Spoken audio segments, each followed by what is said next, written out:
জীবনে আমি কি পেলাম? শুধু বুক ভরা যন্ত্রণার হাহাকার।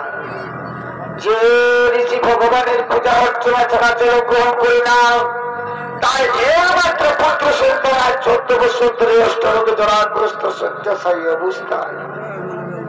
ওকে তো আমার ওকে ভগবান বলে দিন ঠাকুর, এখন আমি কি করি?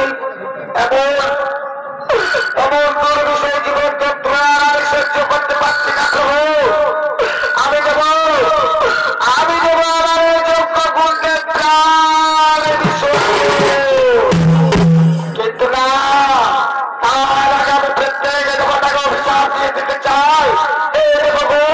তোমরা যে বসুমতি বলে বলিয়া তোমাদের সেই বসুমতি যেন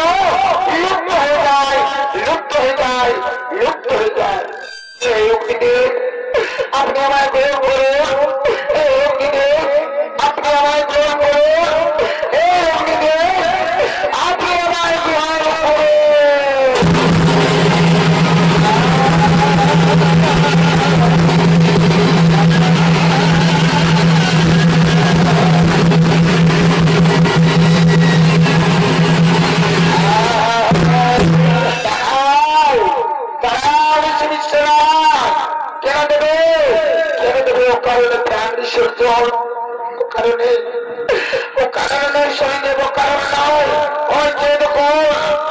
আমার একমাত্র পুত্র সন্তান 14 বছর ধরে অষ্টরোগে জরাগ্রস্ত শয্যাশায়ী অবস্থায়।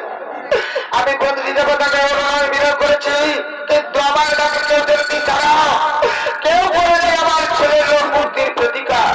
তাই আজ আমি সিদ্ধান্ত নিয়েছি, আমি দেব আমার এই যজ্ঞ কুণ্ডে প্রাণ বিসর্জন।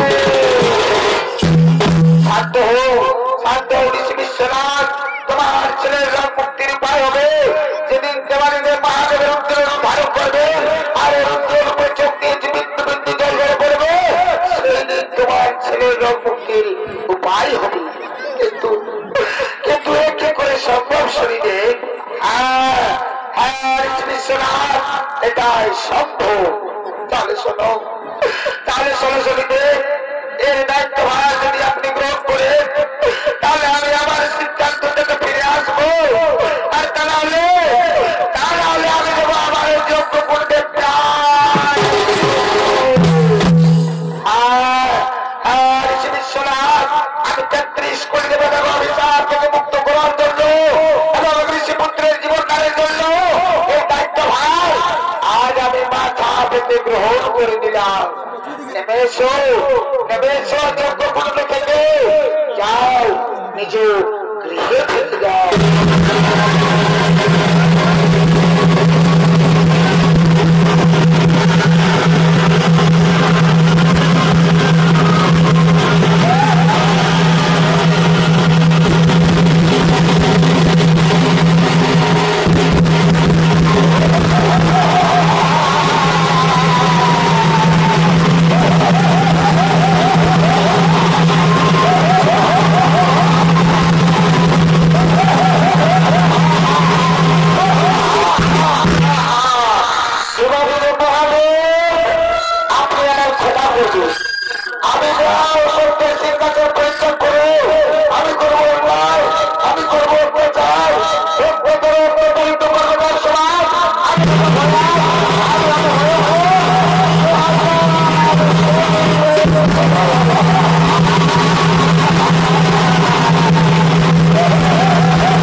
মহাকাল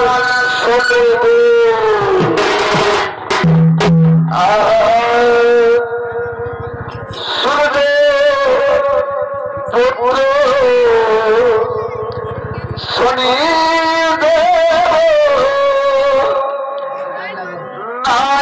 আচ্ছা ছায়া